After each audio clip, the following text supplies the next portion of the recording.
വിഴിഞ്ഞം രാജ്യാന്തര തുറമുഖത്തിന്റെ കമ്മീഷനിംഗ് നടത്താനുള്ള ഒരു പ്രധാന കടമ്പ കൂടി കടന്നിരിക്കുന്നു. സംസ്ഥാന സർക്കാർ അദാനി ഗ്രൂപ്പ് പോർട്സ് ഗ്രൂപ്പുമായിട്ടുള്ള സപ്ലിമെന്ററി കരാർ വ്യാഴാഴ്ച ഒപ്പിട്ടു. മുഖ്യമന്ത്രി പിണറായി വിജയന്റെ സാന്നിധ്യത്തിൽ. തുറമുഖം കമ്മീഷൻ ചെയ്യണമെങ്കിൽ ഇങ്ങനെ ഒരു സപ്ലിമെന്ററി കരാർ അനിവാര്യമായിരുന്നു. കാരണം ആദ്യ കരാർ പ്രകാരം ധാരണാപത്രം കഴിഞ്ഞ് മുൻ UDF സർക്കാരിന്റെ കാലത്ത് അവസാന നാളുകളിൽ അന്നത്തെ മുഖ്യമന്ത്രി ഉമ്മൻചാണ്ടി ഒപ്പുവെച്ച ധാരണാപത്രത്തിൽ പറയുന്ന പ്രകാരം അതിന്റെ തുടർ നടപടികളുമായി ബന്ധപ്പെട്ട് ഈ തുറമുഖം 2019 ഡിസംബറിൽ നിർമ്മാണം പൂർത്തിയാക്കേണ്ടതായിരുന്നു ആദ്യഘട്ടം. എന്നാൽ പല കാരണങ്ങളാൽ അത് നീണ്ടുപോയി. അത് കേസിന്റെ സ്വഭാവമുള്ള ആർബിട്രേഷനിലേക്ക് പോയി. കേരള സർക്കാർ പരാതി ഉന്നയിച്ചു. അങ്ങനെ പിന്നീട് 2016 വന്ന LDF സർക്കാർ, പിണറായി ഒന്നാം സർക്കാരും മറ്റു നടപടികളുമായി മുന്നോട്ട് പോയി. എന്നാൽ ഈ ആദ്യ കരാർ പ്രകാരം തുറമുഖത്തിന്റെ കമ്മീഷനിങ് നടത്താൻ ഇവരുമായിട്ട് സാധിക്കാത്തത് കൊണ്ടാണ് ആർബിട്രേഷൻ നടപടികൾ സർക്കാർ പിൻവലിച്ചുകൊണ്ട് ഒത്തുതീർപ്പിലേക്ക് എത്തുകയും അദാനി ഗ്രൂപ്പ് നിർമ്മാണം ആരംഭിക്കുകയും ചെയ്തത്. രണ്ടാമത്തെ ഒരു കരാറിന്റെ സ്വഭാവത്തോടെ ആ കരാർ സാധുതമാകുന്നതിനായിരുന്നു സപ്ലിമെന്ററി കരാർ ഒപ്പിട്ടിട്ട് മാത്രം കമ്മീഷനിങ് നടത്തേണ്ടുന്ന സാഹചര്യം ഉണ്ടായത്. അതും അല്പം നീണ്ടുപോയെങ്കിലും ഈ വ്യാഴാഴ്ച കരാർ ഒപ്പിട്ടിരിക്കുകയാണ്, സപ്ലിമെന്ററി കരാർ. അത് പ്രകാരം ഇനി കമ്മീഷനിങ് ഘട്ടമാണ്. ഞങ്ങൾ കഴിഞ്ഞ ദിവസത്തെ വീഡിയോയിൽ പറഞ്ഞതുപോലെ കമ്മീഷനിങ് ഡിസംബർ 3 നടക്കില്ല എന്ന് ഞങ്ങൾ പറഞ്ഞിരുന്നു. പക്ഷെ ഇപ്പോൾ അറിയുന്നത് ഡിസംബറിൽ തന്നെ കമ്മീഷനിങ് നടക്കാനുള്ള സാധ്യത കുറവാണ്. മിക്കവാറും ജനുവരിയിലേക്ക് വിഴിഞ്ഞം തുറമുഖത്തിന്റെ ഒന്നാം ഘട്ടം പൂർത്തിയായതിന്റെ കമ്മീഷനിങ് നടക്കുന്നത് മിക്കവാറും 2025 അടുത്ത വർഷം ആദ്യം ജനുവരിയിലേക്ക് നീളാൻ സാധ്യതയുണ്ട്. കാരണം കുറെ നടപടിക്രമങ്ങൾ ഇനി ഇതിന്റെ ഈ എഗ്രിമെന്റ് ഒപ്പിട്ട് സപ്ലിമെന്ററി കരാർ ഒപ്പിട്ടത് കൊണ്ട് തന്നെ പുതിയ ചില നടപടിക്രമങ്ങൾ ഇനി നടക്കേണ്ടതുണ്ട്. അദാനി ഗ്രൂപ്പും സംസ്ഥാന സർക്കാരുമായിട്ട് ഇരുന്നിട്ട് പിന്നെ പ്രധാനമന്ത്രി നരേന്ദ്രമോദിയുടെ ഇതിന്റെ ഉദ്ഘാടനത്തിന് പ്രധാനമന്ത്രി വരികയാണെങ്കിൽ അതിന്റെ തയ്യാറെടുപ്പുകൾ, പ്രധാനമന്ത്രിയുടെ തീയതി, സമയം, സൗകര്യം, പിന്നെ മറ്റ് അനുബന്ധ കാര്യങ്ങൾ. അപ്പൊ അങ്ങനെ അതിൻ്റെതായ സമയമെടുക്കും. പ്രധാനമന്ത്രി കൂടി പങ്കെടുക്കുകയാണെങ്കിൽ അപ്പോൾ ആ തലത്തിൽ തന്നെ, ഭരണതലത്തിൽ തന്നെ ഡിസംബറിൽ കമ്മീഷനിങ് നടക്കണമെങ്കിൽ തന്നെ വളരെ സമയബന്ധിതമായിട്ട് മുന്നോട്ട് പോയെങ്കിലേ നടക്കുള്ളൂ. അതിന് ഇപ്പോൾ സാധ്യത കുറവാണ് കാണുന്നത്. അപ്പോൾ മിക്കവാറും ജനുവരിയിലേക്ക് കമ്മീഷനിങ് ആദ്യഘട്ടം നടക്കുകയുള്ളൂ. അത് പൂർത്തിയാകുന്നവരെ ട്രയൽ റൺ തുടരും. അതാണ് ഇപ്പോൾ നിലവിലുള്ള സ്ഥിതി എന്ന് പറയുന്നത്. അപ്പൊ ഈ ആദ്യ കരാറിന് പകരമുള്ള രണ്ടാം കരാർ പ്രകാരം ഇത്രയും പണികൾ തീർന്നു കഴിഞ്ഞു. ഒന്നാം ഘട്ടത്തിന്റെ പണികൾ തീർന്നു കഴിഞ്ഞു. പിന്നെ പുതിയ ധാരണ പ്രകാരം പഴയ കരാർ പ്രകാരം തുറമുഖത്തിന്റെ രണ്ടും അവസാന ഘട്ടങ്ങൾ 2045 തീരേണ്ടിയിരുന്നത്. എന്നാൽ പിണറായി സർക്കാർ അദാനി ഗ്രൂപ്പുമായിട്ടുണ്ടാക്കിയ പുതിയ കരാർ പ്രകാരം ഇത് നേരത്തെയാക്കി അഡ്വാൻസ് ചെയ്തിട്ട് 2028 രണ്ടാം ഘട്ടവും തുടർ ഘട്ടങ്ങളുടെയും നിർമ്മാണം പൂർത്തിയാകും.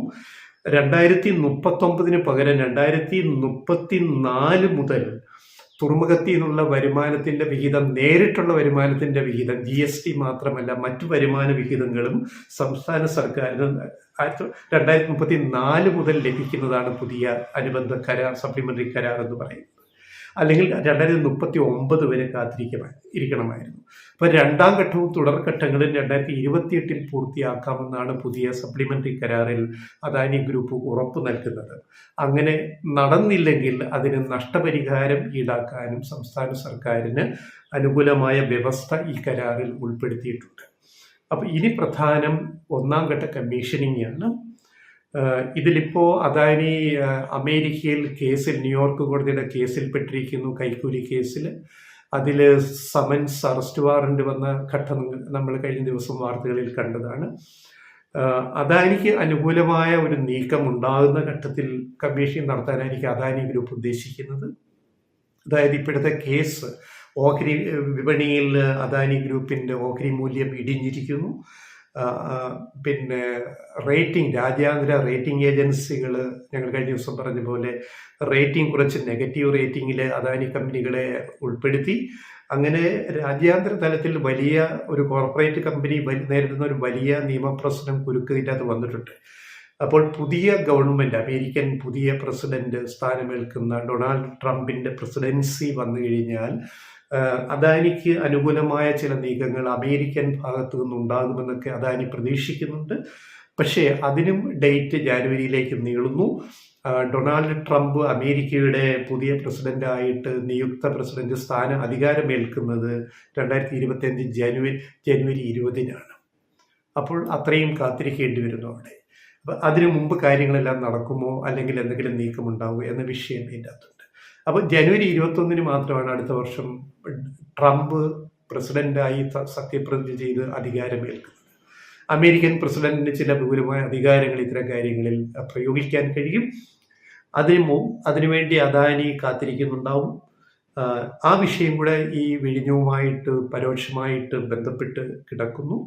അദാനി പോർട്സിന്റെ ഉൾപ്പെടെ അദാനി തുറമുഖങ്ങളുടെ പിന്നെ നോക്കുന്ന ഉപകമ്പനിയായ അദാനി പോർട്സിന്റെ ഓഹരികൾ ഉൾപ്പെടെ ഈ ഒരു വിവാദത്തിൽ ഈ കേസിന്റെ പേരിൽ ഇടിഞ്ഞിട്ടുണ്ട് എന്ന കാര്യം കൂടി നമ്മളിവിടെ മനസ്സിലാക്കേണ്ടതുണ്ട്.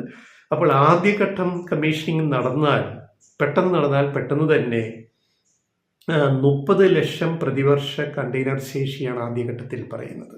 30 ലക്ഷം കണ്ടെയ്നറുകൾ കൈകാര്യം ചെയ്യാം ഒരു വർഷം. അപ്പോൾ അതിന് പിന്നിലുള്ള രണ്ടാം ഘട്ടത്തിലാണ് 10,000 കോടിയോളം രൂപയുടെ നിക്ഷേപം അദാനി നേരിട്ട് രണ്ടാം ഘട്ടവും അന്തിമ ഘട്ടവും പൂർത്തിയാക്കാൻ ചെലവഴിക്കുന്നത്. അതുകൂടി പൂർത്തിയാകുമ്പോൾ ഈ വിഴിഞ്ഞം രാജ്യാന്തര തുറമുഖത്തിൻ്റെ ശേഷി ഏതാണ്ട് 45 ലക്ഷം TEU കണ്ടെയ്നർ കൈകാര്യം ചെയ്യുന്ന ശേഷിയുള്ള തുറമുഖമായിട്ട് 45 ലക്ഷം TEU കപ്പാസിറ്റിയുള്ള തുറമുഖമായിട്ട് വിഴിഞ്ഞം 2028 മാറുമെന്നാണ് അനുബന്ധ കരാറിലും വ്യവസ്ഥ ചെയ്യുന്നത്. അപ്പോൾ ട്രയൽ റൺ നടക്കുന്ന ഈ ഘട്ടത്തിൽ ഇതുവരെ 70ഓളം കപ്പലുകൾ വന്നുപോയി. ക്രെയിൻ കപ്പൽ ഉൾപ്പെടെ മദർ വെസൽസ്, വാണിജ്യ മദർ വെസലുകൾ 65 എണ്ണം വന്നുപോയി ചരക്ക് കയറ്റി ഇറക്കുമതി നടത്തിയിട്ട് കണ്ടെയ്നർ. അപ്പോൾ അത് ഇതുവരെ കൈകാര്യം ചെയ്തത് 1.75 ലക്ഷം TEU ആണ്.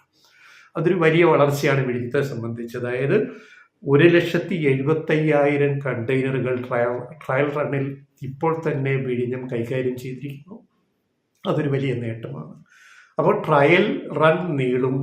കമ്മീഷനിങ് ഒന്നാം ഘട്ടം വൈകാൻ തീയതി നീട്ടും തോറും ഡിസംബറിൽ അല്ലെങ്കിൽ ജാനുവരി ആദ്യമായിരിക്കാം ഇനി നമുക്കിത് കമ്മീഷനിങ് പ്രതീക്ഷിക്കുക. ഡിസംബർ അവസാനമോ ജാനുവരി ആദ്യമോ നീളാൻ സാധ്യതയുണ്ടെന്നാണ് ഏറ്റവും ഒടുവിലത്തെ സാഹചര്യങ്ങൾ നമ്മൾക്ക് നൽകുന്ന സൂചന.